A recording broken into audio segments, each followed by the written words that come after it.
All right. Welcome back to another episode of Fan Therapy episode 75. We are back. I think now is now time the players are kind of going back for OTAs. Is this now or what were the players going back for, right? Yeah, so we're kind of some of them have been back for the new head coaches. Their teams have been back for 2 weeks, and then the other ones reported this week. All right, gotcha. So we're kind of reporting back from our little offseason, reporting back to OTAs, getting in the mix of things. To get us started, we have, as you well know, the Connecticut versus Rhode Island game, regular Captain Connecticut, track and field state champ, ranked top 50 in catches his junior year. He was the captain at Princeton University, 11 yards a catch in college, 12 yards a catch in the NFL. And a big week for him some odd years ago with 2016, the 138th pick in the 2016 draft. The Cleveland Browns made the very wise choice. He has also graced the Jags and the Cardinals with his talents. He is as well the greatest coder in the Americas. Seth, how we doing today, bro? I'm doing good. It was 10 years ago this week. Absolutely. That's so cool. Yeah. Congrats. That's a decade. Congratulations on a decade since. That's very cool. We will definitely get into the mix of what that day entails. But kicking it over to, we have the high school tennis captain himself, Eagle super fan. He is 2-0 in the building for the big games, the NFC championships. He is a Pac-12 truther, a 6-team playoff enthusiast. He is our salary cap maestro, capologist, if you will. We are definitely going to need that this episode. Our fan therapy college football analyst, our draft analyst as well, Tyler. It's your week, bro. How are we doing? I'm doing good. I talked to you earlier. Didn't really get much work done today. There was a lot of mock drafts and stuff being read today to try to get everything. I want my brain full of knowledge by Thursday. But oh my goodness, yeah. Absolutely. This is a fun week. I know we are getting. Tyler's ready for a 30-round 1979 NFL mock draft. That would be. I wish they would bring back more picks. That would be so much more fun. Also, I don't want to derail us, but Pac-12 truther. What does that mean nowadays? Does that mean you're like? Isn't there one team in the Pac-12 right now? No, yeah, the conference realignment. I hate it. I hate that Oregon's in the Big Ten. I hate that Cal's in the ACC. Like, I hate that. It sucks. Was it like Oregon State is, or who is it? It's like it's the new Pac-12 is Oregon State, Washington State, and then a bunch of Mountain West teams just joined, like San Diego State. I think is yeah, like Boise Last State. Season though, it was just like 2 teams though, right? Like 2. It was, yeah. That's crazy. And they played each other twice. Anyway, sorry, Justin. No, please. Honestly, please derail any points. Either of you, please. All right. Got into the intros. I am Justin, your fan therapist. We have to kick it off with the news. Only one and only Mohamed Sanu. Got to rock with him. Dexter Lawrence to kick this episode off. Dexter has a new laboratory in Cincinnati. Seth, Dexter's Lab. Did you watch that one? I think that was Cartoon Network. So yeah, no, or something like that. So the answer is no. My goodness, I kind of imagine you like repeating the "get out of my laboratory." I'm like familiar with it, but I didn't watch it. No, it's a very popular one, so that definitely makes sense. But Dexter does in fact have a new lab in Cincinnati. The Bengals have made some moves that we're not quite used to seeing. They made a move for somebody that they're gonna have to pay as opposed to drafting. I was actually listening to ex-Bengal Whitworth talking about it, and he made some references. This is very similar to the time before they made the championship. They decided to make some trades as opposed to building through the draft. We'll see if that works out for them. Kind of kicking it off. We'll kind of save the picks talk, but Tyler, immediate reactions to Dexter, that joining, and honestly from our end, kind of leaving the NFC East. That's kind of a good addition to this for us. The Bengals have one of the worst interior D lines in the league, and you go out and you get the second best defense tackle in the NFL. Yeah. It's always gonna be a good trade. You give up the 10th pick. We could talk more about the picks later, but like in this draft, it's really not. You're not getting Dexter Lawrence at 10 here, especially at that position. Really, there's only one guy in the whole draft that's like could play that role. But we've never seen a nose tackle that has pass rushing skill like Dexter Lawrence. So you add not only the best run stuffing DT in the league, but the second best pass rushing defensive tackle in the league. So, like for the Bengals, Giants is a tough trade, but he wasn't going to play for you anyway. So, get the 10th pick's pretty good. Yeah, I'm staying with you on this one. This draft, I feel like, has been regarded maybe not as the most exciting. Obviously, there's going to be stars that arise from it as every year. Do you think it's a bit odd for them to kind of double up, kind of being in the top 10 of this draft, or did that aspect of it surprise you? I'll just leave it at that. So the Giants definitely, the thing with their team is like they've got holes a lot of places. They did a lot to address some things this offseason, but like Malik Neighbors is hurt, so like you still have a question mark there. You have a good safety in Javon Holland, but cornerback you got nothing. Interior D line you have nothing now, but you did before. But also could give them more ability to like move back and collect more picks just to get more young talent, because I really think that's kind of what their objective here is. They just need to keep building good players in the building rather than like you don't need a Dexter Lawrence when you're going 3-14. But what you could do is go 5-11, 5-12 with an extra 4 solid players. Oh, absolutely. That's honestly what I was thinking. Appreciate that one. We were with this one, Dexter. He was on a team with a new coach coming in. It kind of seems the position the Giants were in to get a coach like John Harbaugh, they probably had to sell him on a few things. I mean, if you have a team, I would imagine Dexter Lawrence would probably be one of those things you sell a coach on, like John Harbaugh when you're coming in. Seth, does this kind of surprise you? And what are the things that may have like shaken out to kind of get to this point that Dexter's probably okay walking away, but also John Harbaugh is kind of okay with losing a really big piece to the new team that he's coming in on? Yeah, I think the trade makes a lot of sense. Obviously, I think it makes a sense from the perspective of both teams' timelines. And Tyler kind of mentioned that. Like the Giants, as much as, bad teams tend to win the offseason, like the Giants are not going to be championship contenders this year. Really, like Dexter Lawrence fits way better into Joe Burrow's timeline than he does into Jackson Dart's timeline. And so, yeah, like acquiring draft capital when you're not building a new culture with a new head coach through younger talent is typically a good strategy, as opposed to saying, hey, Dex, I know you've been in the league 7 years. I know you're accustomed to a way of doing things. Instead of trying to convince that very accomplished player in his own right to do things and to lead your new culture, it's best to go get the 10th best player in the draft or trade back and get more assets and build through a lot of young talent. I think that this is a move by the Giants too, to basically signal, hey, we're not going to be strong-armed by anybody. Dexter Lawrence commanded a certain amount of money.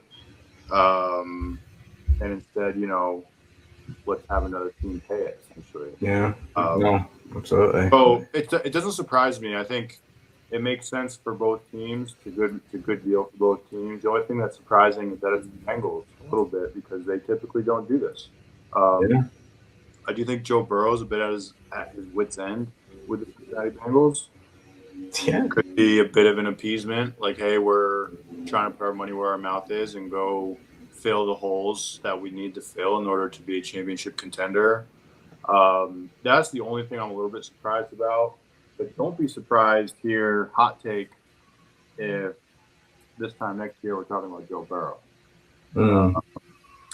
That is part of the equation here, even in the Dexter Lawrence trade. That is a very conservative, spend less as opposed to spend more organization that I think is going to run its course with Joe Burrow at some point. And I know that wasn't the question, but that's just food No, for down the road. no, absolutely. No doubt. That's definitely something to keep in mind as we kind of go on with that. I think it seems like this move like that, they're kind of shrinking this window that they have with this, the way that they're kind of going about things. So let's see. They honestly have, when you look at the offensive side of the ball, they have a lot of weapons to do it. They match that on starting to match on the defensive side. Let's see. Going back to the other side of this trade, the Giants, they've decided to let go of a great player, as we've said and kind of established here. Um, I think one interesting thing that I mentioned to Seth, John Harbaugh joining and leaving. The John Harbaugh kind of has a way of doing things that will now be translated over to the Giants. He's kind of known for his kind of harsher training styles that will honestly not only just be the training camp that will lead throughout the year. His former player, who is now going to be coach under Jesse Minter, Zay Flowers, kind of came out and said that he kind of could see the correlation between this style and the injuries or just the energy levels of the team. Tyler, I know this is something we talked about during the week. Do you kind of see those correlations and kind of have those worries to kind of building a team into the Giants, or do you think it's kind of like that style ran out with the Ravens, but it will ring truer and newer and better with the Giants now that he's joining them? I think if you're a Giants fan, you'd be a little bit worried about players' injury history combined with that. Yeah. They've had some of their, like Jackson Dart has had concussion issues. So like if it is true what Zay Flowers is saying, like they do full pads every single week, go 100% no matter what, like you're going to see your players get dinged up more, which is just common sense, makes sense. I don't, it's like causation, not even correlation, like that clearly causes players to get hurt. I'm not a huge fan of that. Like as a fan, I wouldn't be huge on hearing my players be like, hey, the reason we're like not playing is because we don't have, our bodies aren't given the proper time to like not only recover.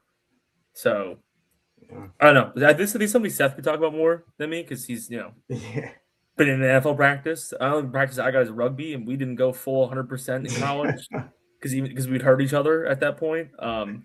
We barely did hitting during the week. That's all that's it. Like we didn't hit each other during the week because like on Saturday you had to go hit a dude. We only hit pads, and it was only for like 30 minutes. It was a lot of more of talking about rugby and running and stuff than I was actually hitting guys. So that's the only thing I can talk to him.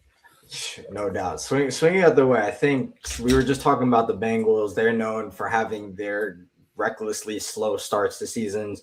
The Ravens under John Harbaugh were kind of known to be the other way around. They'll start flying, probably start off to some ridiculously undefeated start, maybe one loss in between there. Lamar will be cleared by far, looking like an MVP candidate each and every year. But then there's a point where it really just starts to turn down. Or this year, honestly, just players got hurt. Seth, being in the buildings, you've been under different styles of this. What are the details you can kind of speak to and the correlation that you can really solidify here? Yeah, there's certainly something to this.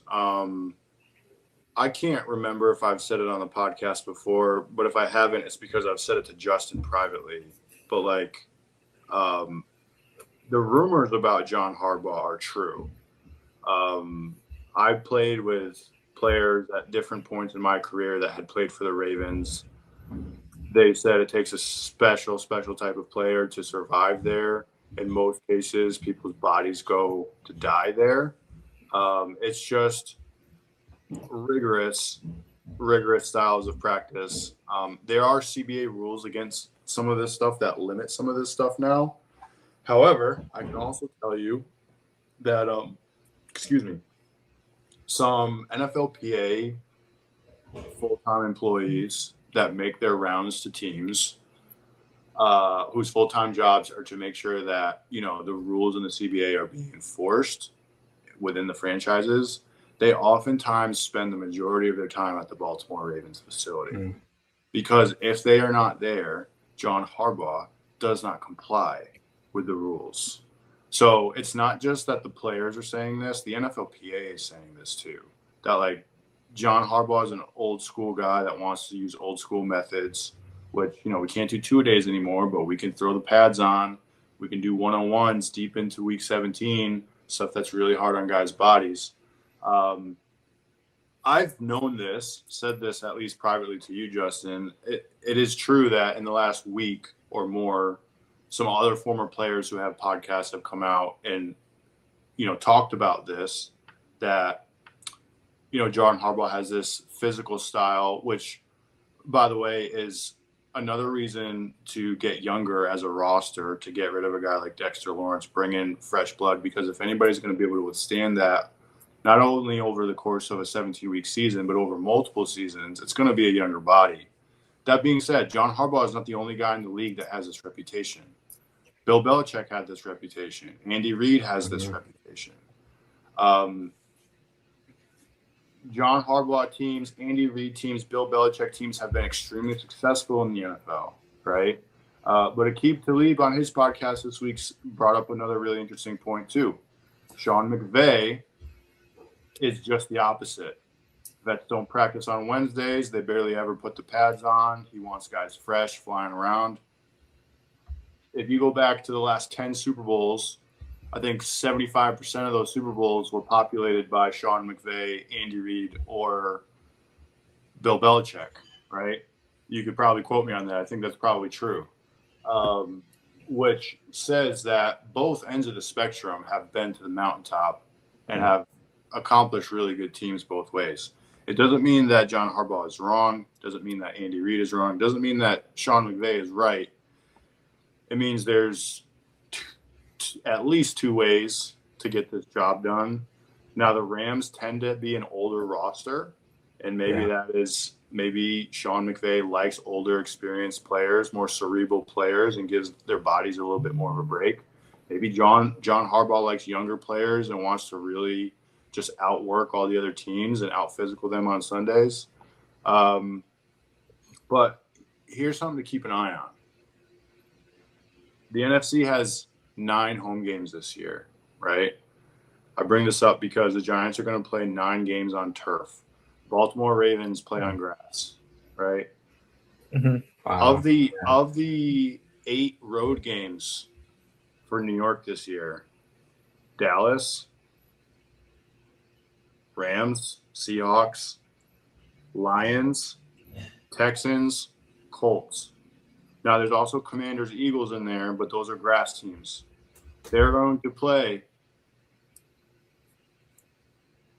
15 of their 17 games on turf this year. They should give us Malik for the year. So this I also know. I didn't learn this until I played in the NFL, because all of college football is played on turf. So you don't know the difference. There's a huge difference, especially as you get older and more physical in this game, between playing on turf and playing on grass. If John Harbaugh brings this same strategy to 15 games on turf this year, his players are going to be going through it. Just, again, hot take. The injury bugs that we've seen from the Ravens organization, they might even pop up. Yeah. He's gonna be left with himself and Cam Scatterboo just going at it for the rest of the year. Whatever. Bro, that's an ungodly amount of games on turf for an NFL team. That actually is ridiculous. That's a crazy insight, Seth, for sure. Go ahead, Ty. I'll just say, on top of that, it's MetLife turf. It's the single worst surface in sports in the world. Like, I think my backyard actually is more safe to play on than, and my backyard's concrete. So that place is insane. Yep, Blake Cooper's injury doesn't happen anywhere else, but there. It's really bad. Yeah. The only one worse was Buffalo before Buffalo resurfaced. Buffalo was the only one worse, and now New York is the worst because Buffalo resurfaced. And the crazy part is since they're playing the World Cup there, the owners of MetLife had to resurface. They have to resurface it because they have to have a certain percentage of grass. They're tearing that out for the NFL season. They're putting the old turf back in. Like, they're not keeping it, which is just insane. Yeah, this is a derailing topic potentially. I think I was just about to ask a question. Go ahead, Seth. I think no. I don't even want to get into it, but it's a huge point of emphasis for the NFLPA. They're saying you do this for other leagues, like when soccer games. Yeah. Why can't you do it for us? But I'll leave it at that. It's a huge Yeah. topic of conversation in the PA right now. I was literally just gonna say, are there like three like kinds of surface that are like approved by the NFL right now, or is it just kind of like? Well, essentially, there's artificial turf, there's natural grass, and then there's a hybrid, right? Right. There's in that spectrum, there's different percentages. You could nerd out about it, I'm sure, but the NFL is essentially, they've tracked injury rates for a while. They're saying that there's no correlation to higher injury rates on turf statistically than natural grass. Yeah. The NFLPA begs to differ, and NFL players' experiences beg to differ. I actually have never seen the data, but they're essentially suggesting that from this data that MetLife is one of the safest surfaces to play on, which is it is funny because so many bad injuries have happened there. As a data scientist, I would be very curious to see what they're categorizing as injuries versus non-injuries, because if you like factor in really minor stuff from natural grass fields, maybe it does even out. You know what I mean? But there's got to be probably some rating or scaling factor as to the magnitude of some of these injuries. Like time missed, for instance, would be a really easy metric to weight these on. But anyways. So this is what I was gonna say. This is what it is. They found this new way to build turf where it eliminates those pellets, like those rubber pellets, so it's easier to cut and more forgiving. Because what happens when you put your foot in those pellets, it keeps your foot still. But like natural grass, obviously, when you cut, you can feel the ground move. So that's what they're trying for the World Cup is this new synthetic thing. But yeah, the Giants were like, nah. The Jets and Giants were like, nah, we won't. We're good. But by 2028, I'm reading the NFL player, all NFL stadiums have to be some sort of hybrid grass. And you can't do full synthetic turf, but that could mean 2%. Who knows? Yeah, that would be a really positive if that's true. I have not confirmed that or heard that, but that's just what Google's saying. That would be it's possible they've made a resolution by 2028, but that would probably be a step in the right direction. It is true. Grass is better because it moves underneath you. Even microscopically, it releases the high levels of impact force on your tendons and joints and stuff that turf just kind of sends like shockwaves right through your legs. But anyways, I'm making this more analytical than. No, I literally asked the question. This is I hate turf so much. It was my least favorite thing to play on. Yeah. I didn't play football, but soccer I remember playing on turf was not as fun. Yeah, and you guys have your memories from when your bodies were like teenagers and spry. Right. Dude, as you get older, it just gets worse. Yeah. All right, shifting on. I think this is a rather quick one. Just going to give our claps and applause to Will Anderson. Will Anderson has inked a 3-year extension for $150 million, 135 of it guaranteed, highest paid non-quarterback in the league. Honestly, doing it because, as obviously on the show, we have to cover the news. But yeah, any thoughts on the Texans throwing this money Will Anderson's way at this time? Insane. It's a lot of money. A lot of money for not a quarterback, Tyler. Too much. Yeah. It's good for him. Good for him. His agent deserves a little fruit basket. That's a lot of money. Do you think it has to say? Go ahead, son. No, you go, Justin. I was like, do you think it has to say about somebody they might not be planning to play, or damn. That could be a good question, couldn't it? He was crazy. Man, he was walking in. They had him walking in. He wasn't looking happy. He was looking stressed. On the Instagram page. Yeah, I am rooting for him big. I always Ohio State. I'm waiting for one of those quarterbacks to shape out. It looked like it was going to be him. Not looking as good, but man, I really hope he can turn around. But yeah, Will Anderson, they're throwing that money his way. We will see how things shake out there. Wait, he's getting 50 APY. Yeah. 30 and then 135 guaranteed for the entire contract. Yeah, to think that Miles signed for 40 last year. Like Miles to me is the standard, right? And obviously, Yeah. like say that probably about Patrick Mahomes in the quarterback position. Patrick Mahomes is not the highest paid quarterback, but this is how the market works. It's well deserved. I'm not gonna say anything bad about Will Anderson. I don't think he's better than Myles Garrett, but it doesn't mean he can't be paid more. Yeah. He's very, very good. Blue chip of yeah, very, very well. I do think the Texans had to pay a Texans tax there. Mm. $10 million more than Myles Garrett's. That was crazy. It is a expecting little maybe crazy. 5 to 7. They paid a Texas tax. They paid a tax for it to be like, hey, please don't go to a bigger market. Yeah.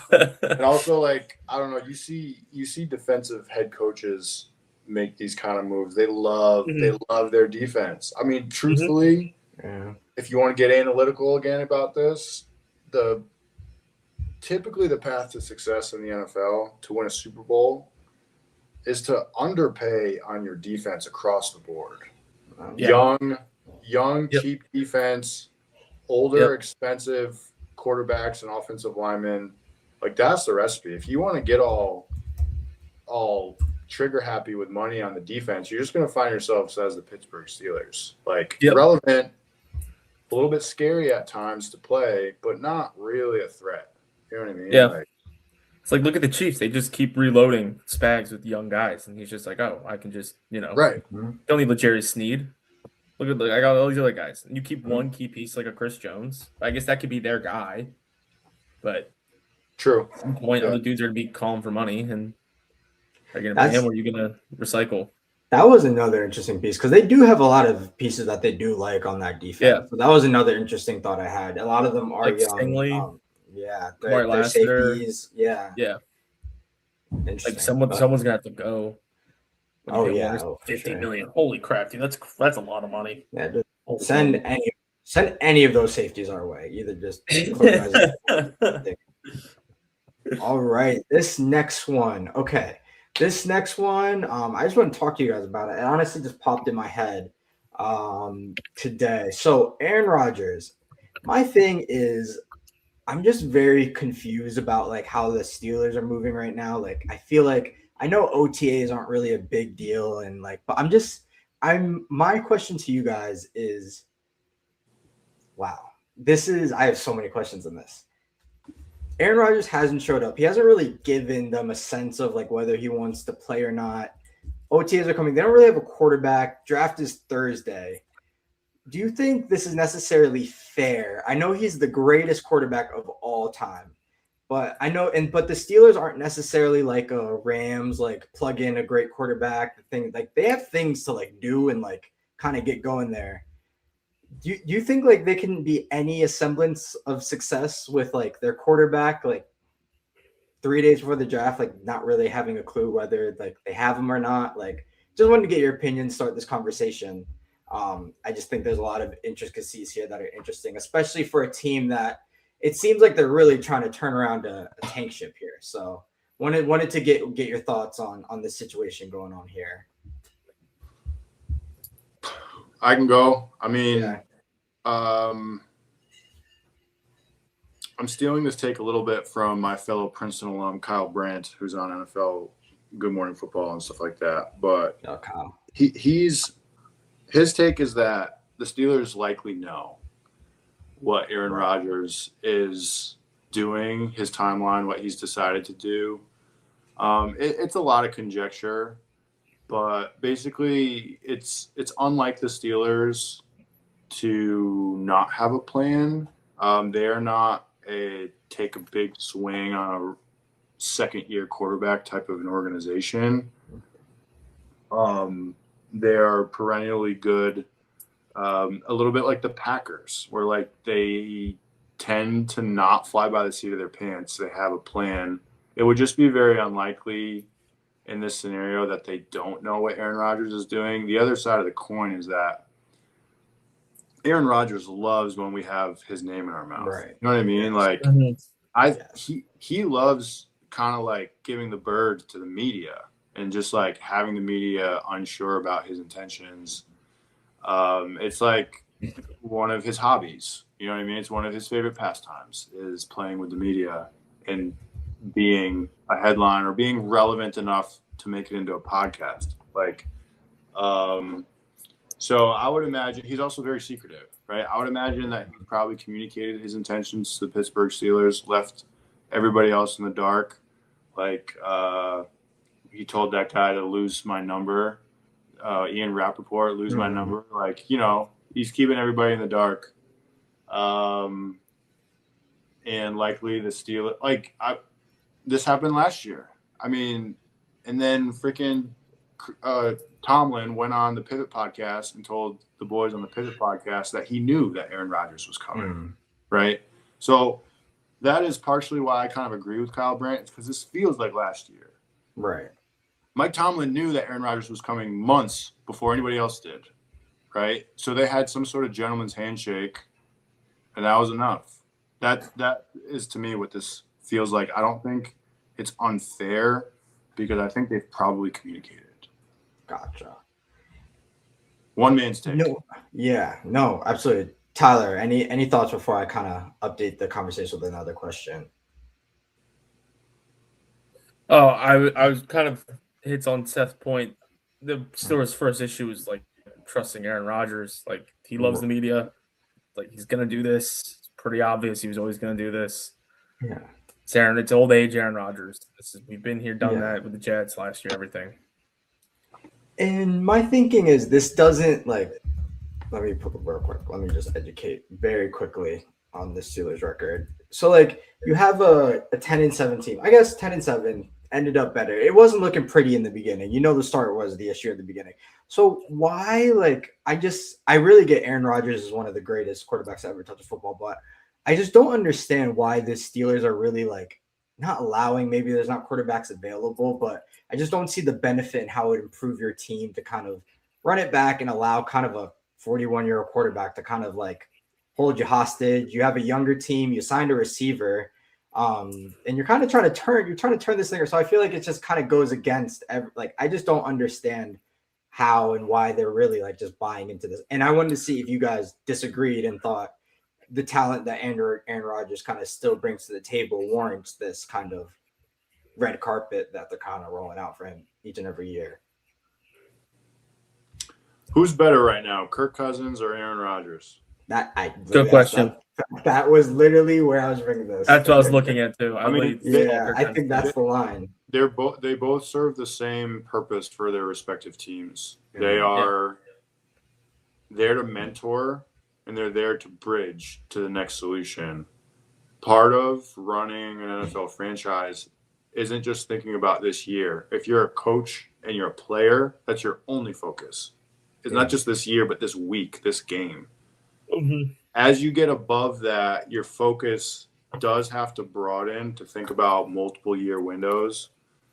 The Packers are the absolute best at this, nailing every transition. Mm-hmm. Part of nailing a transition is having a bridge, right? And having a mentor, especially at the most important position on the team.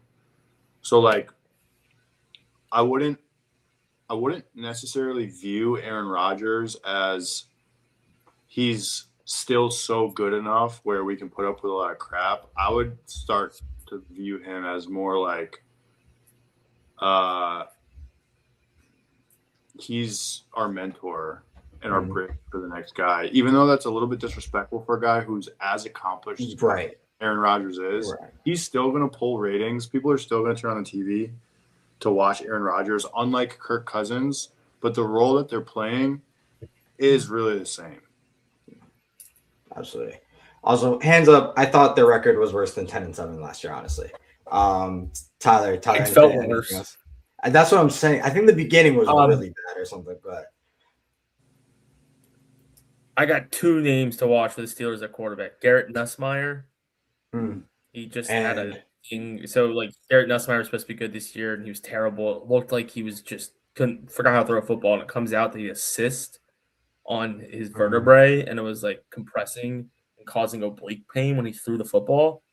And so he's getting the cyst removed, and he'll be healthy in 3 weeks. So that feels like something. And then the other one would be Carson Beck. He feels like a gonna say Steelers Aller. rookie. No, they don't build quarter. They don't take quarter. Like Kenny Pickett wasn't anything. Like he wasn't. Drew Aller's like the best arm in the draft. Like the dude can throw a football from the goal line to the goal line. Right. He's 6'5". He's like the perfect. If you want to build the That's what I quarterback, was thinking. Drew Aller. That's what I was thinking. They'd take a stinks. swing on that. No, I Drew think we'll Aller's take the not swing on Carson Beck. Is Drew Aller in this draft? Yeah, he is. Oh, he is. Okay. Yeah, but Carson Beck knows how to throw a check down. I God. think that's what they value more. He knows what a cover 2 looks like versus cover 3. He's played a lot more football. Carson Beck and Garrett Nussmeier are the two Carson guys Beck I'm watching for sure. first. I do like Carson Beck as a prospect. Garrett Nussmeier feels a little bit like copy paste of Will Howard to me. It just seems like maybe a stretch to think they double up there, and maybe I'm unfamiliar with them as prospects, but they feel really similar. I do think Carson Beck is definitely more mature, more starts. Yeah, we'll see, but interesting, very interesting. We're here. We're talking about the draft talk. This Thursday is a big holiday. What did you say your favorite one? My favorite word. Oh, gotcha. Yes. Draft. No, absolutely. Me being 26, soon to be 27, I will never have to worry about this word, it looks like. I'm sorry for my younger colleagues out there. You might have to be worried about that. What's the cutoff? I think it was 25, right? Yeah. But you told me the asthma thing. I was gonna pull the asthma thing. Yeah. So there's the playbook there for our 25 and younger viewers. But yeah, draft is coming up on Thursday. Unfortunately, we are breaking the yearly tradition this year, Tyler. We will unable to be watching it together. I know. As I and Seth has prior obligations playing basketball. Yes, go Bobcats! Shout out to the Bobcats. All his life, baby. Big day coming up. Seth, you've experienced it. We're gonna definitely get into that a little bit. But we're gonna kick it off with the headlines. I think the name that's really been the talk of the town this week has been Jordan Tyson. Tyler, you've been keeping an eye on the conversations there. Has an injury history, which would normally be seen. Kind of teams shy away from that, but he seems like the athletic ability, the ability to catch is keeping teams interested. Tyler, starting with Jordan, anything you want to share there, and then you can bring up any other prospects that you want to kick it to. Yeah, Jordan Tyson for me would be wide receiver 1 by a landslide if it weren't for his injury history. And the reason I usually don't care that much about injuries, same thing with like drops. It's like shit happens. But it's more of 3 different injuries. That's right. In 3 consecutive years. That doesn't seem great. What are they, Tyler? Do you know? I think one was a hamstring, and that's the one. Yeah, it's the hamstring injury this year that scared me. I don't like hamstring injuries. They're really hard to like get rid of. It's so 2000 ACL tears are fine. Like ACL tears don't scare me usually. Like most tears, like Achilles for like big guys is scary because they got to push off a lot of weight. But like hamstrings, especially like skill positions, is tough because those are hard to get rid of. Those are lingering. Those will make your career from a 15-year to a 7-year career. I was just talking to Justin about AJ Brown. His hamstring's not getting younger. It's been the fear with Tyson, and that's what everyone's saying. But on the field, the guy is highly real. Smooth route runner. Really good at dropping his hips. The funniest part about his tape, though, is you watch it, and he'll jump for a ball he doesn't need to jump to. And that always just makes me laugh when guys jump and then catch the ball at their knees. I'm like, well, you just did not have to jump there. And he's even doing it in like drills where he's like, there's no defenders. He's just by himself. I'm like, this guy rocks. Maybe he doesn't trust his hands enough. Because typically that means his body. This was his, just to quickly rattle off since that's 2022 was torn ACL, MCL, PCL. 2023, he came back. Okay, so he came back from that. He only played 3 games in 2023 because of that injury he came back from. 2024, collarbone. So that Don't could care. be, yeah, exactly. That's kind of a situational thing. And then, like Tyler said, there's that pre-draft hamstring that he's been dealing with. But he did have his pro day recently on the 17th. That Mhm. sounds like things went well. He looked good. Hence us having the conversation. Yeah. Where's his He looked pro day good. number? Where? He ran a 4.5. Oh, 4.5. That's pretty Yeah. good. Yeah. ACL, MCL, PCL does not sound like a non-contact injury. That sounds like a contact injury, which so, is concerning that's because special. those typically come with more long-term damage. But at the same time, if it was a non-contact knee injury, it would suggest some maybe proneness to these sorts. I agree with Tyler. Hamstrings can be really, really annoying. That being said, most players get them at some point. I've had them. All of my teammates have. Most of my teammates have had them. The first hamstring pull is like your big wake up call. It's like, oh, this is why guys get massages every day, or like dry needle 3 times a week. It's like when you really become a pro is after you get your first hamstring injury, because you realize the extent to which these muscles do work for you and how much you need to take care of them. If he can make that transition, I wouldn't be too concerned about the hamstring. But sometimes guys don't learn.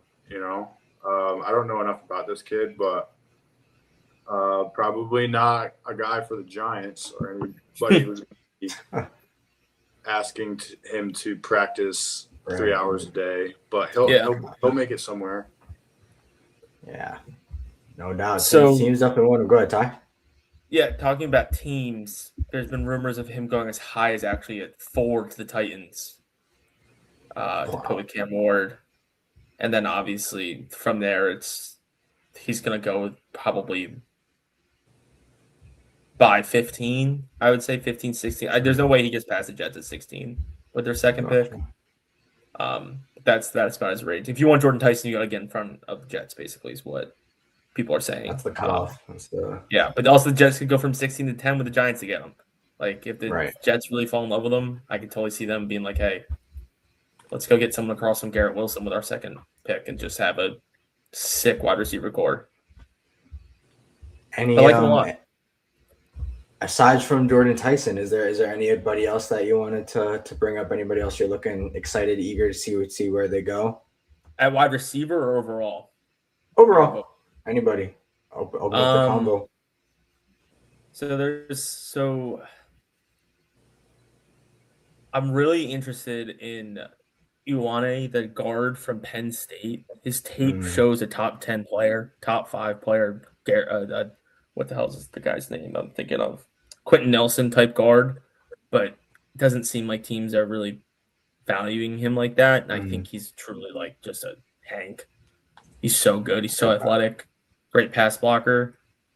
Other players, it's like Cassius Hollow from Texas A&M led the SEC in sacks. His tape shows one of the best pass rushers in the league in the draft, but dude can't defend the run. Doesn't really show a lot in aspect, but that's almost true with all these edge rushers. Is you'll put on the tape, it'll be like, oh, this guy's great against the run. Then you watch him rush the pass, and you're like, oh, kind of disappointed. It goes back and forth a lot with all these players. That's the thing with like a lot of these guys in the draft. It's like, oh, he does this one thing really well, but the other thing you'd like to see something from, he doesn't do. And that's why like the player, we talked about this player you get at 10 is probably close to the player you get at 20, when usually it's like not like that. Caleb Downs always a fun player. I'm excited to see where he goes. Where do you stand on the David Bailey and Arvell Reese conversation? I'm a huge Arvell Reese fan. I think you take the player for what they can be, not what they are. Arvell Reese can be an absolute Swiss Army knife for NFL defense. Dude, him against the run is terrifying. I think if he's able the bend off the edge in his pro day, he redid it and like did a whole video thing. It was kind of funny. But he's truly just a one of one, like in terms of prospect in this draft. Of he could be a guy that you play all 3 downs with. In all 3 downs, he plays a different position. Gotcha. So I think that potential is better than David Bailey, who you probably are getting the more polished pass rusher because he is more polished as a pass rusher, but Mhm. then you're kind of ending up with a pure pass rusher that will get you 17 sacks maybe, but can he play like on first down? They're gonna run the ball, Right. but Gotcha. There's a few more topics I want to hit on this, but before we do, I want to talk about kind of like just like the experience now. I feel like after kind of the testing phases, there's this weird limbo. Seth, what is a prospect doing right now? Like obviously they're kind of just maintaining their workouts.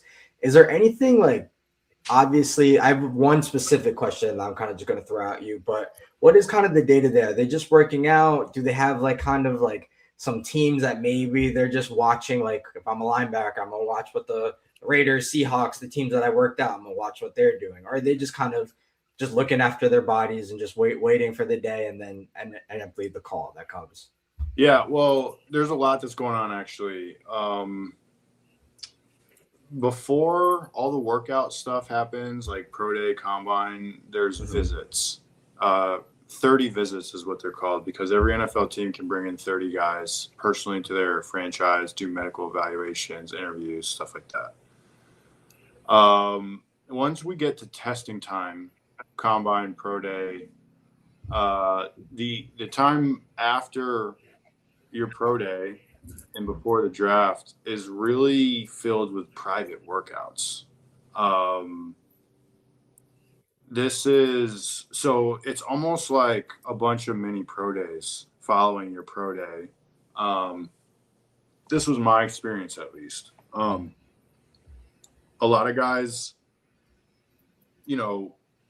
confirm a lot of things that the scouts saw on tape with their workouts. And then once a team gets like really locked in on this guy's going to be on our board, we don't know if we were going to be in a position to take them yet, but like they're going to be on our board. They're going to be somebody we might bring into our organization. They will double down on their homework. They'll send a coach to do a private workout. Maybe let's say, hey, we know you worked out just yesterday. We still want to come in. We'll just put you on the whiteboard. Let's talk football for 2 hours. So yeah, like after my pro day, I did 4 or 5 private workouts after that on separate days. Some of them were on field. Some of them were on the whiteboard. Some of them were both. So it wasn't quite like back to just working out however you want anymore. You're still kind of like peaking for some of these workouts, physically speaking. That homework runs right up until draft day. Obviously, nobody's doing workouts this week, but you're fielding phone calls this week, especially if you're a day 3 guy, like rounds 4 through 7. Scouts are calling you this week saying, hey, in the unlikely event that you don't get drafted, because nobody wants to hear the prospect that they might not get drafted. Yeah. In the unlikely event that you don't get drafted, we want to sign you as an undrafted free agent. So there's actually a lot of recruiting calls that happen this week to day 3 guys. That's like, we've targeted you. We want you either on day 3 or as an undrafted free agent. Consider us. They'll be like, hey, we got, not a lot of heavy hitters at the tight end position. You could walk right in here and compete for the starting job, drafted or undrafted. So it's a lot of recruiting stuff. Like, we haven't talked to Aaron Rodgers in 3 months. Yeah, right. I absolutely hated getting these calls. This week I would get these calls, and it's a privileged position to be in, right? Because calling, but at the same time, I was like, you don't want to draft me either? Click. Like, that's not, of course, what I did. But in my mind, I'm like, you're calling me because you think there's a potential that you and everybody else doesn't pick me, and I don't like that. But that's the way this goes. So. Absolutely. No, that was definitely a good first step. We're definitely going to get more into that one. But one more question for you. What does I'll just ask like this. Does Fernando Mendoza have the Raiders playbook, and is he just fully just ramping and working with his guys on the side on it? The honest answer to that question is he might. I mentioned the 30 visits that each franchise does. Yeah. probably nobody picking out of the top 10 had Fernando Mendoza visit, but I'm sure that so like when any quarterback visits any team during this time period, they are given some excerpt of the playbook the night before. And a big part of QB evaluation is what does this person recall from 12 hours sight unseen with the playbook? We're going to grill them on it the next morning. We need to know what their football IQ is, what their retention abilities are. With really confident number one quarterback picks, there are instances where a team on their 30 visit will just like give the whole playbook the part of that thing. And like when Carson Wentz was drafted, he had like the whole, because it was reported he had like a photographic memory or whatever. Like what they gave him, what the Eagles gave him on their visit was like pretty thick, and he was like able to internalize the whole thing. So there's a very real world in which at his visit to the Raiders, as part of the evaluation, they gave him an excerpt of the playbook that turned out to be the first 10 installations of training camp. Yeah. And he probably will come in knowing all of it. Gotcha. No, that makes a lot of sense. Definitely get that work done as soon as possible. Sticking with the draft, getting more topical with this one. Tyler, I'm a bit worried.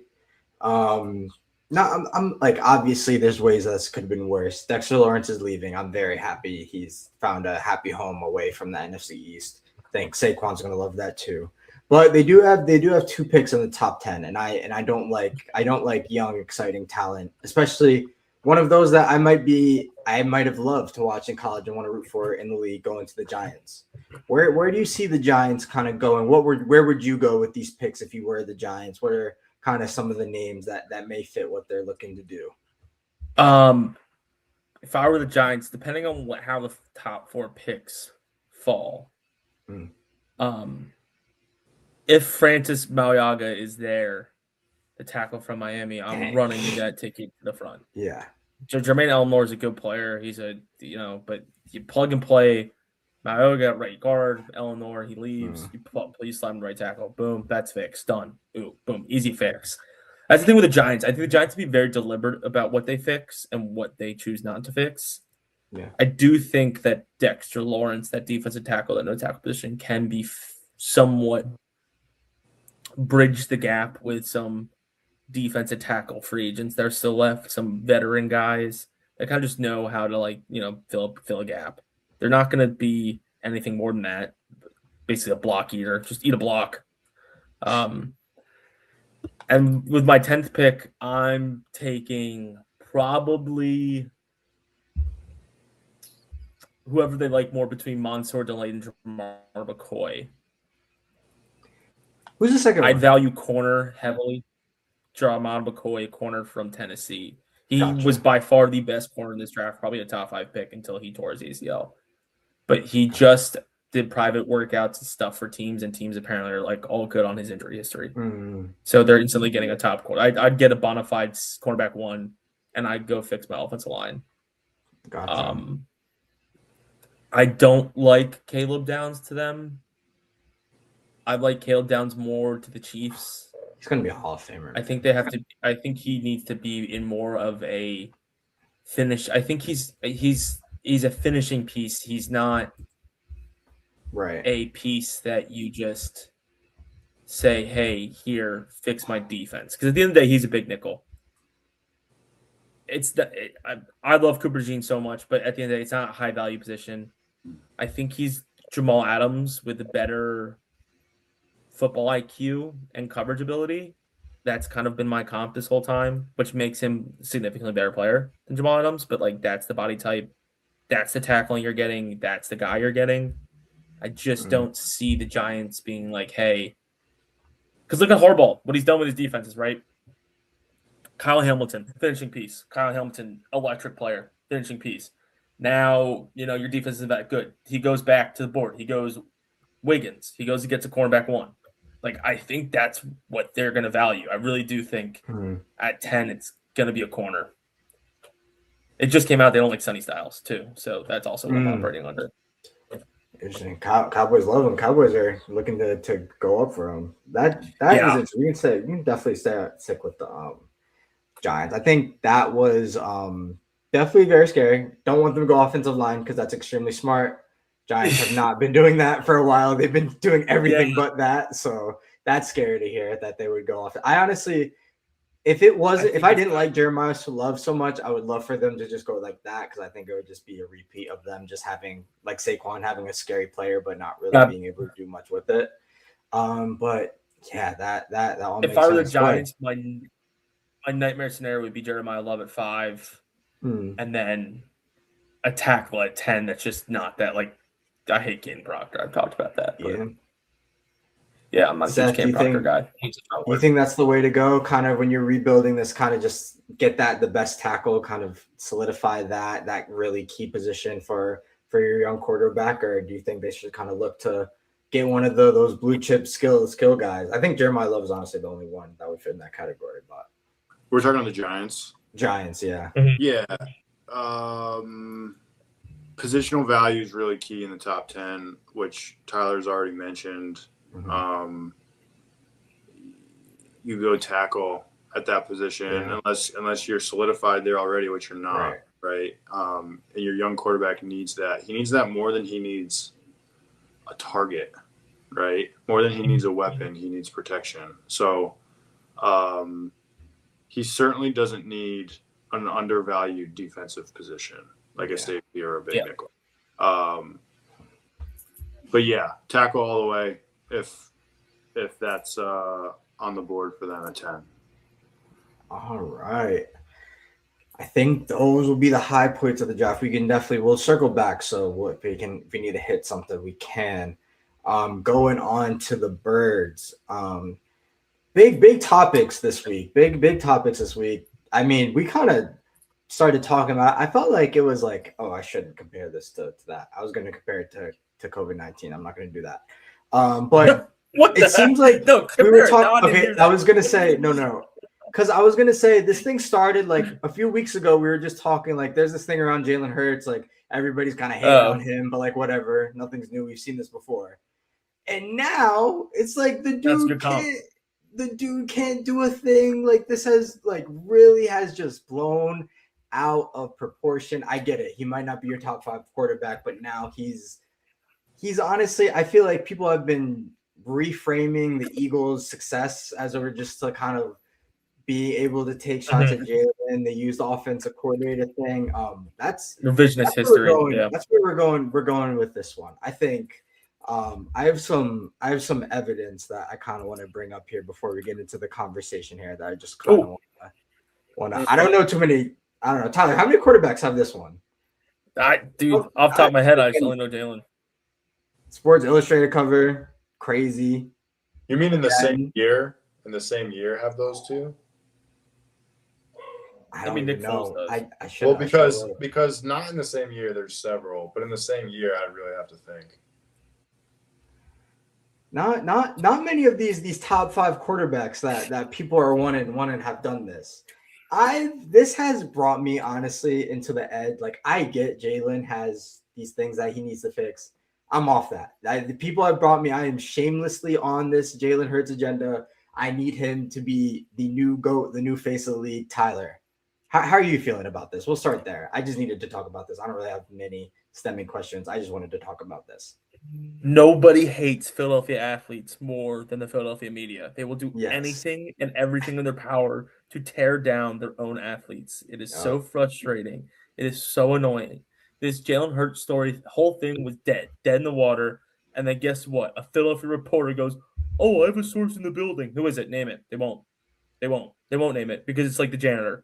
It's someone so inconsequential that has no relationship with Jalen. It could be a practice squad player who got cut and he's butthurt. Like it could be anything, but we'll never know because they won't put a name to it. or the offensive coordinator, the guy who was or the coach, the guy who was assistant, who had such an amazing relationship with everybody in the building, but then he kind of has to be the fall guy for everything, and then he leaves. Yeah, it could be that guy like, too. I'm so sick of these anonymous sources saying that Jalen Hurts is a bad teammate when all people say he's a good teammate. If Nick Saban likes him, go pound sand. This is the thing I was telling our good friend Jeremiah. You guys may see his face, so definitely hear his name multiple times. I was telling him, I was saying, the stuff like Russell Wilson is the perfect example of this. They love that attitude when he's winning. They think it's so corny when it's not. The second it doesn't work out, I think Jalen Hurts isn't as naturally corny as Russell Wilson. That's a different topic, different day. But I think it's the same thing. This like he's winning, so like obviously the fact that he's nonchalant and kind of like off now, it's like off to the side instead of him just kind of being like nonchalant and the same person every week. They're putting the reverse, the bad words to everything that we were saying was good before. Big breath out. Seth, you've been in these buildings. You've seen the quarterbacks face the heat. You've been in the building with the face of the league. So you've seen the media. You've seen Dez Bryant roll through. People see the eyes when they roll through. You played with OBJ, these faces. Yeah. What are kind of the watch outs that people with the view that Tyler and I have need to kind of have when these things like this drop? Yeah, it's a good question. I'll answer that question first, and then I'll address something else as well. The truth is, in most cases, 99% of cases, players are better people than the media makes them out to be. I'm not going to go down a list because it's inappropriate to do so, but there's player after player after player that I've been teammates with that the media had some sort of agenda for or some sort of narrative about that just like, man, you don't know this person. This person is a great teammate. They care about their teammates. They care about football. We all have our flaws, especially rich athletes. We have flaws. Yeah, there's some imperfections, but by and large, like I've loved all of my teammates, even the ones that had bad media narratives. That being said, there have been well-documented cases to the contrary. None that I've particularly played with, but Russell Wilson is an example, Justin, of one that his teammates didn't really F with him like that. Yeah. You know what I mean? Like Absolutely. He wouldn't give out his phone number. He wouldn't. Yeah, the office. He wouldn't give out his address. He separated himself from his peers in ways that were physical and also in ways where he just didn't communicate in ways that brought people together. I don't know what the situation is about Jalen, but let me back up. Aside from his personality, which I can't speak to, I've had a comp for Jalen Hurts for a long time that you guys probably aren't going to like, but it remains my comp. However, this comp isn't as pejorative as it used to be because I think this player actually has steadily gotten better every year and is the highest paid player in the NFL. So it's not a bad comp, but I do think that Jalen Hurts is Dak Prescott with a real GM. Meaning, is he the best option at that position? No. Is he better than most? Yes. Does he benefit from having the best roster around him? Yes. If you remember, Dak Prescott had the best offensive line, the best running back, had all the pieces to be successful. Like, when we talk about setting up rookie quarterbacks for success, Dak Prescott's situation is the scenario that we wish for every rookie quarterback, right? That being said, the media wasn't sure for 7 years if Dak Prescott was any good. Now, in more recent years, Dak Prescott has carried more of an average roster. And I actually think Dak Prescott, in my opinion, I would have him above Jalen Hurts at this moment in time.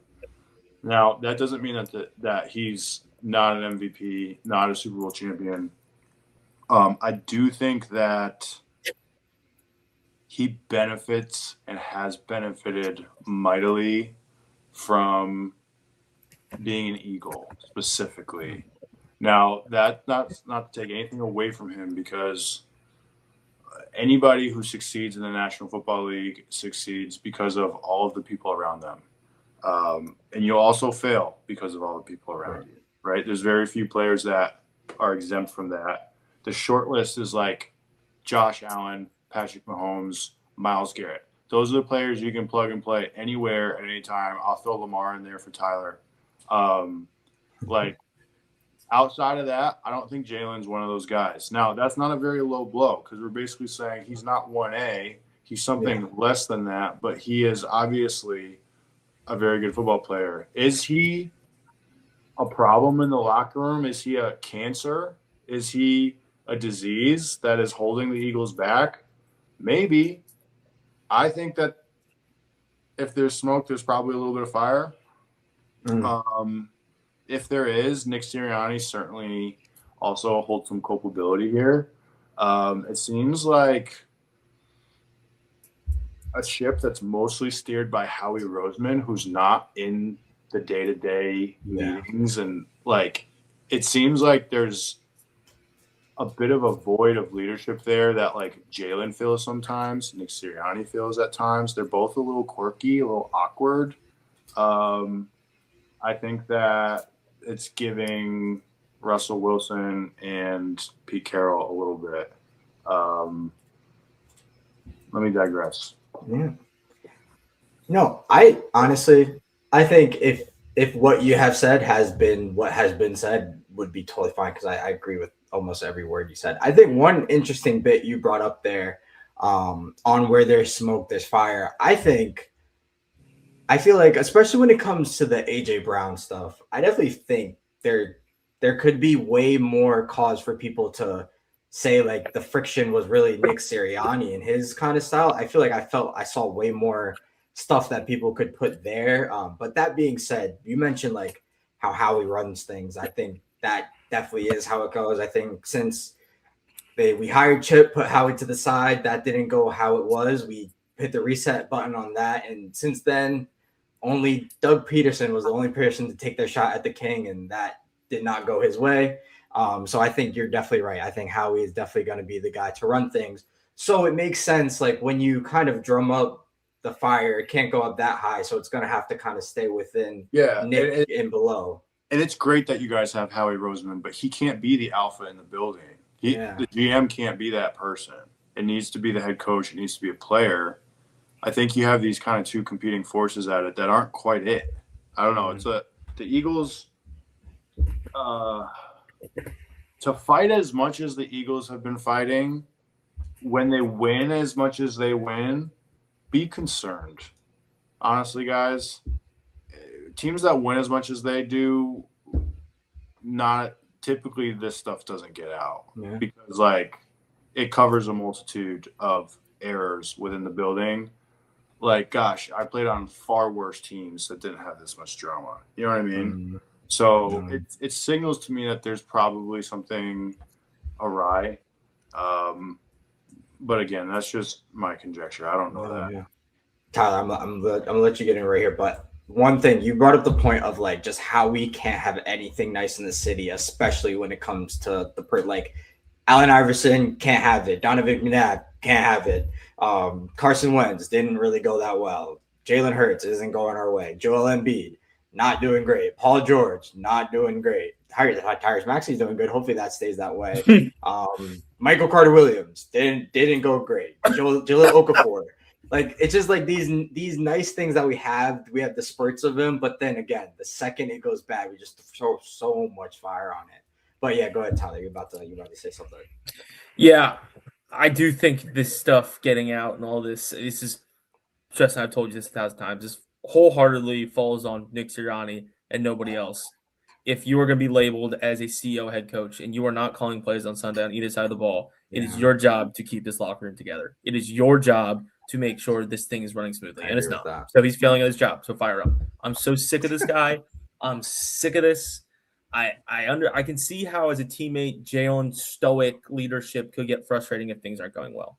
I could see how you could get frustrated at being like, hey, like, I need a little juice. I need something from it, and he's not going to give it to you. And so then you look at the coach, and the coach is over there hanging out with Big Dom, the head of security. Like, I just, like, there's certain things about Nick's quirkiness that really suck when you're losing and you're not playing well. The one thing I do want to bring up, I absolutely do not like the Dak Prescott comp at all. Dak Prescott his comp is Don McNabb. They put up meaningless regular season stats, but when the lights shine bright, they don't do anything. And Jalen, when the lights are bright, he steps up to the plate every single time and again. And he's so hard to compare to other players because, like, the only guys that do that are, like, the greatest. But he doesn't put up the counting stats of the greatest. But when he needs to, he can, which is the weird part with him. That's what I'm saying. And that's why I think NFL fans struggle so much with him, because, like, he does have one of the greatest Super Bowl performances of all time for a quarterback, undoubtedly. But he lost the game. Then he went back and he did it again. And nobody looks at Josh Allen sideways when he throws a Magic Johnson pass behind his head. Like, but then he plays the Chargers. He throws 4 interceptions. Everyone's like, see, look who he is. I'm like, no, like, that is who he is. But he's also, like, one of the sickest players ever when it matters. Mm-hmm. And as an Eagles fan, growing up watching Don McNabb, give me the coolest plays on a Week 14 game against the Chargers. It's nice to finally have a quarterback that's like, hey, get on my back in January. That's my thing. That's my thing. My thing is like everybody said, like, you have to build the thing around him. You have to build, like, well, let's keep building it. Let's keep doing if we're able to get Saquon Barkley, let's keep this thing rolling. Without him, like, it's not. Get Nick out my building now. Like, whatever the Bills are doing, it's not working. Whatever the Ravens are doing, they've just decided they need to try something new. Actually, the Bills just decided they need to try. Like, so it's like, what is the other, and what do you want the Eagles to do about it? I guess what. And I think, Seth, I appreciate you brought it, and that's the point I think I need to really keep that in mind, is the where there's smoke, there's fire point. Because I think definitely it's been far too long, far too many times that this stuff has been brought up. For sure. They're acting like a team that's like 4-12. Yeah, it's annoying. Yeah, and also, like, I received the Dak Prescott pushback. I think it's super valid. Jalen Hurts, to his credit, obviously mentally super strong, super battle tested. Was replaced by Tua in the national championship game. Went to Oklahoma, man, his pedigree screams, I'm built for the moment. Even if my fundamentals break down at times and I'm not the consistent player year round that everybody wants me to be. Yeah. He's definitely even just the way he carries himself. Like, you'd think they're going, into the military draft and not the NFL draft. Like, they're going to fight a real battle. Like, he's not like, I'm about this life. Like, give me all the stress. You know what I mean? Like, so he wants the pressure, and that's what you need out of, your players at that position. So to his credit, he has the resume to handle anything that comes his way. We've balked a little bit at his consistency over the years, but to your credit and to your point, he has come through in many of the clutch moments. People will point to the playoff game last year, but it happens to all the greatest, right? So that being said, I know Dak Prescott's not won anything, but it's a generous comp in many regards. Dak Prescott's a pretty good player. He is. Playing wise, yeah, but Dak has done some of the most incredible things I've seen at the position. We've not even seen Dak get the opportunity to do anything meaningful in a playoff game, have we? I mean, not be on wild card weekend. He's not even. Like, but he's not like Not he's, getting there. Has Dak even played past Wild Card Weekend? I don't think he has. I don't think yeah. so. We've not. They had they got the bye one time, right? twice. Didn't they get the? did. Okay. 2022 and 2018, he played 2 playoff games. Okay, but we haven't really seen his clutch gene yet. That was his sophomore season. That's my point. Like, no, sorry, that was his junior season.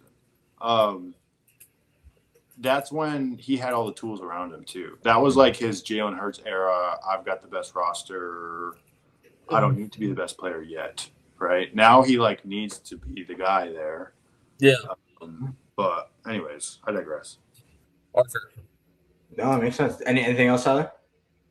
No, I was saying Arthur. You got Oh Arthur. no, Arthur. Yeah, I think we'll be get the referring to him Juan as later. Arthur Juan. Arthur Juan Yeah. at this point. Yeah, no. So Arthur Juan Brown has. It looks like he will be designated to be traded to the. His dreams coming true. He's gonna be a Patriot. Good for him. It looks like this is gonna go across the line, as I said after June. Nothing gonna happen this week. Honestly, I think the correct way to look at it is obviously we made this move on a draft. We got the Super Bowl within the window, and we're trading him reasonably at the height of his value. Obviously not the height, but that's the most we're gonna get for the player at this point. I'm feeling pretty good. Obviously, I think would like to have player quality of AJ Brown rolling into the season, but honestly, I'm excited to see what we get, and I honestly trust Howie to maneuver us in any which way is needed. I'll kick this one off to you, Tyler. I know I've been going to you first a lot, but we'll start with you on this one. Yeah, this is a tough breakup. AJ Brown was my favorite non-Eagle. Then it became an Eagle, and now he's probably going to leave. Probably time to move on.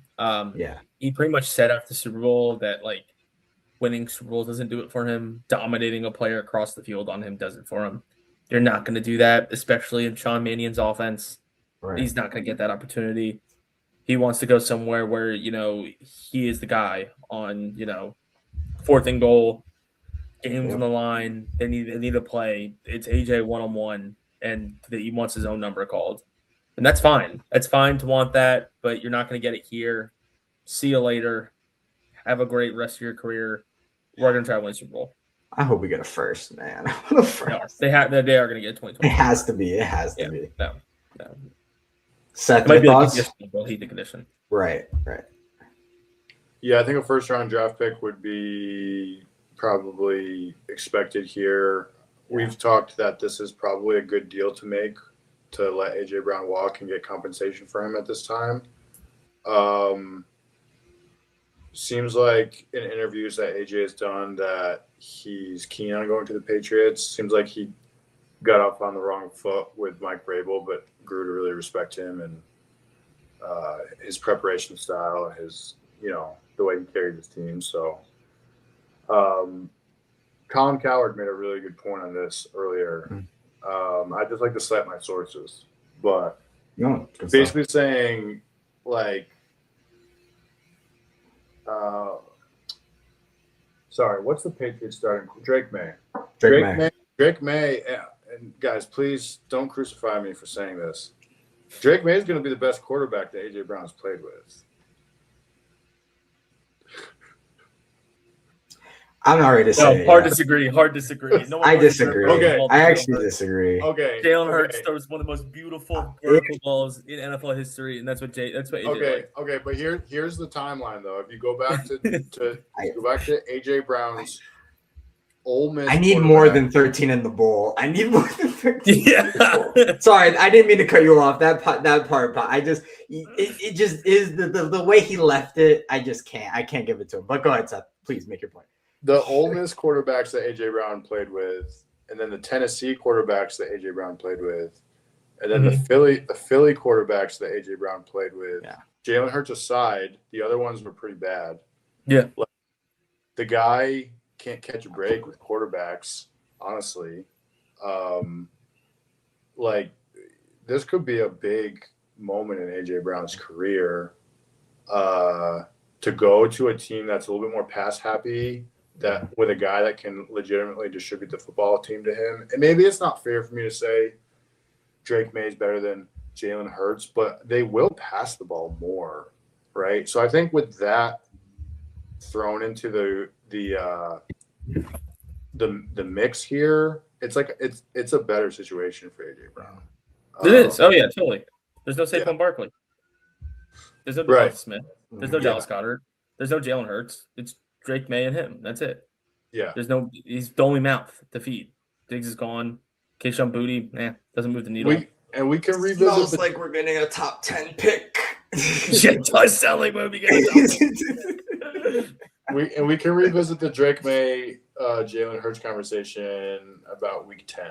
Let's revisit it. Around that. Oh yeah, no, absolutely. I sent Tyler a text earlier. I don't want Eagles fans to really be giving us weekly updates on this, but I will say, I honestly I will laugh if this doesn't work out. But I think that's just the inexperienced what's the immature in me speaking. Go ahead, Ty. I told Justin AJ better get 1,500. I need 1,500. I need 15 touchdowns. I need 110 catches. I need to see the greatest season of his career from him. Anything short, I'll be like, man, just stayed. We're going to win. The Eagles are guaranteed to win 11, 12 games. I'm just interested in the other things that he may face there. Because, I feel like weren't the Patriots kind of struggling to get their, rushing game kind of up? Kind of the complementary pieces that will go with that. Maybe he'll help that, I guess. I guess that's what the idea would be. But he's their offense. Yeah, and they couldn't do anything in the Super Bowl. So if you're using that as your barometer, they need. Oh no! I just remember during the year they were just struggling running wise, but yeah, I mean they were very Drake May dependent, legs and arm. But this will help. That will definitely help. I mean, Drake May was my fantasy quarterback, and it was great that they were Drake May dependent. Right. That guy was it Drake May? He's got what? 0 games of 300 yards passing? What is it? 0 or 1? I don't know. I think it's 0. I think he's got 0. I think no, he that's has not 0 true. career. I'm being so serious. He's 0 career games over 300 yards passing, or he might have 1. Well, I'm looking at his QB. Give it a Come on, good. Justin. I actually just got lost in his stats. Oh, sorry. I wasn't looking for this particular. I was just scrolling through his stats. But yeah, I think it's going to shake out to be a very interesting year. Honestly, the more I talk about this, the pettier I get and feel. So maybe I will be kind of one of those Eagles fans keeping track week to week. One regular season game. Drake May has ever seen passing. Oh man, Insane. I actually need Hurts to get the MVP this year. That would be so beautiful. Oh my gosh. I know I never expect that, but oh my goodness, I just shamelessly just want him to just destroy. You better be in the lab with a QB specialist this offseason. I know. I hope so. He has to be.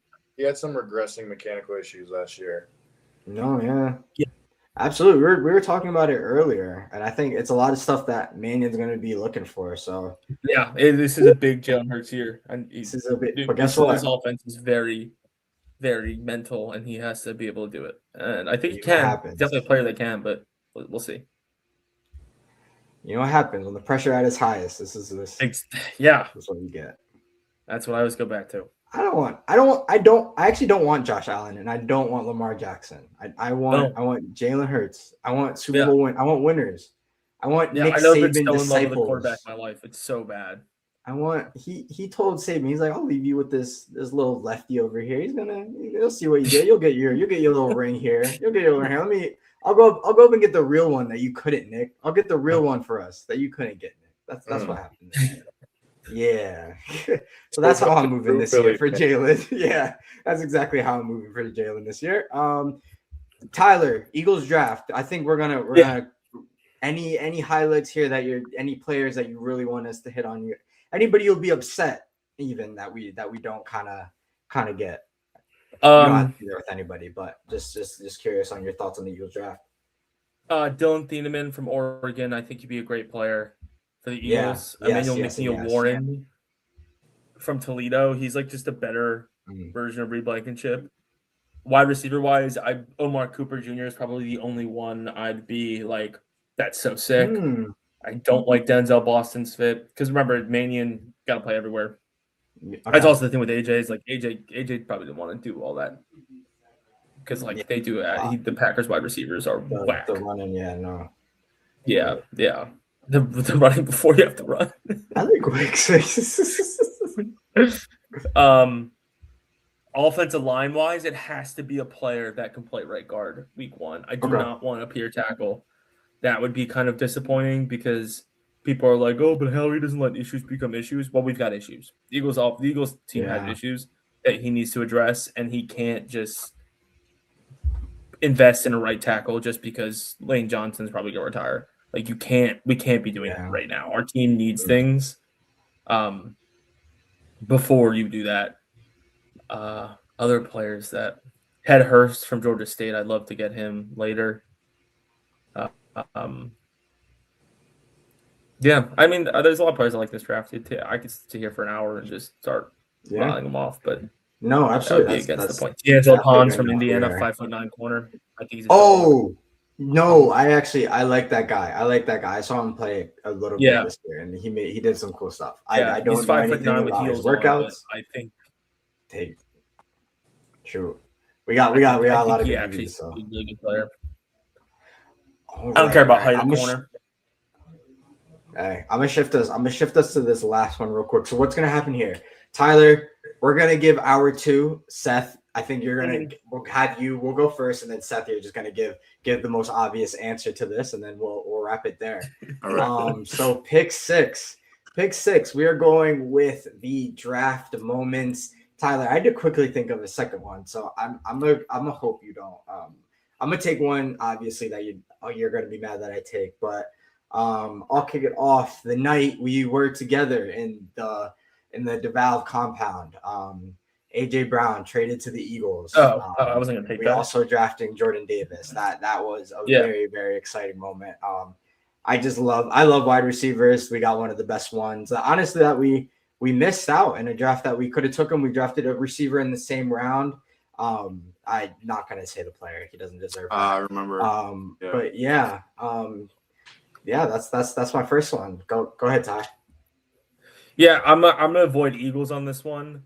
I'm gonna go more of like picks that put my jaw on the floor, and my first one would be Michael Penix. I still will forever remember that feeling of sitting there with you guys watching the draft and them saying the Falcons are drafting Michael Penix, and I was like, "There's just no way they just did that." After giving Kirk Cousins $100 million, they really just drafted a quarterback 6th overall or 6th or 9th, and I literally was stunned. I couldn't speak for like 20 minutes. I literally just kept going to Jeremiah. I kept being like, "Dude, they actually just take Michael Penix?" I cannot believe they just took the injury-prone left-handed quarterback after paying Kirk Cousins $100 million. And here we are. That's of the GM, the instant cut of the GM expanding. I think Arthur Blank, right? That's his name, the owner. Yeah. Him explaining, he's like, "See, we took him here because if we took him later, it's pretty much the same thing as taking him like 6 to 10. So we had the grade on him, so we might as well take him here." Yeah, I remember the hand motions, dude.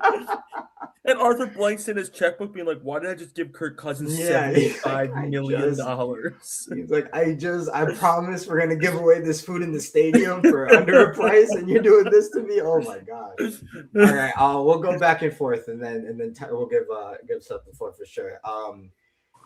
My next one is this is pre-draft, but it has to count. Seth, you're gonna love this one. Quinnen Williams get an interview. Oh, he blesses himself after a season. He sneezes. He goes, "Bless you, thank you." Bless you, literally, bless you, thank you. Best interview moment, the greatest, I think, and everybody wanted their team to get Quinnen Williams that day. And now he's actually on arrival, which is kind of sad. But that's definitely a memory that will live long in my brain for sure. Has to be. That's funny. You can shoot with your second tie. My second one is more of an also not actually drafted, but post-draft. When Mike Mayock was a GM with the Raiders, he got hired, and he was a big mock draft guy. And they took Cleveland Farrell with the fourth pick. And after the draft, he goes, "Yeah, well, if I was still doing mock drafts, you guys would have been higher on him." And everyone was like, "No, dude, that's just not." John Gruden's first year too. That was a weird year. Yeah, he went his whole rant about how Antonio Brown. if he was just still in the media, like we would all have thought so much higher Cleveland Farrell. It really wasn't a reach. And I was like, this is so weird for an NFL GM to be saying this. Yeah. That's I mean, a very cool memory to bring up because that was a crazy situation. yeah. And just a big swing and a miss, unfortunately. No, absolutely. All right, let's get into this next one. As I say in the beginning of every episode, the 138th pick, Cleveland Browns select Seth DeValve. I think your pick was actually on TV as well. I remember I remember I think like a group of people reading it. Maybe I could be wrong there, but Seth, Yeah. let's hear the moment. Yeah, there was a special announcement of it. You know, day three pick announcements are like very hit and miss. Yeah, I don't know. Where do I even begin? I don't know. And for me, like draft day and wedding day are two really big days that stick out to me. I was drafted before I was married, but both stick out to me because there's very, very, very few moments that you get to experience in your life where people really show up for you. Your wedding is one of those days where you get to not just be betrothed to your soulmate, hopefully, but also be surrounded by your favorite people in the process. Draft day for me was another one that I got to experience. Like, how lucky am I get to have two of those days?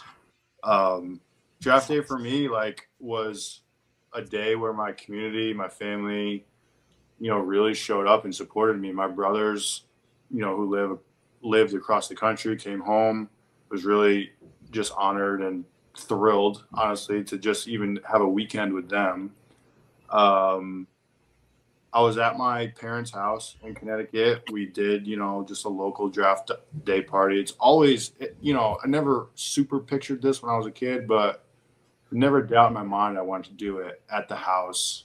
You know, not a ton of fanfare, not at a bar, certainly not at, I wasn't even invited to draft day or whatever. But it was just super special to do it at the house.